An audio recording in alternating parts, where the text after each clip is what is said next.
Police டிபார்ட்மெண்ட்டை obey த ஆர்டர்னு சொல்லியே அந்த டிபார்ட்மெண்ட்டே முடிச்சு கெடுத்து குட்டிச்சவர் பண்ணி வச்சுருக்கிறோம்.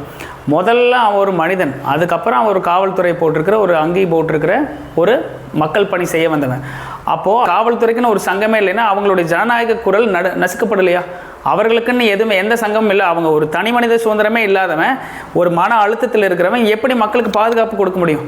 அப்போ விக்டிம் கான்சியஸ்னஸில் தான் வந்து நெருக்கப்பட்ட அப்படிங்கிற அந்த மனநிலையில் இருக்கிறவன் எப்படி மக்களுக்கு ஒரு நீதியை வாங்கி கொடுக்கக்கூடிய இடத்துல உட்கார முடியும்? அப்போ காவல்துறைக்குன்னு ஒரு சங்கம் வேணும், காவல்துறைக்கு என்று சொல்லக்கூடிய ஒரு கருத்து சுதந்திரம் வேணும்.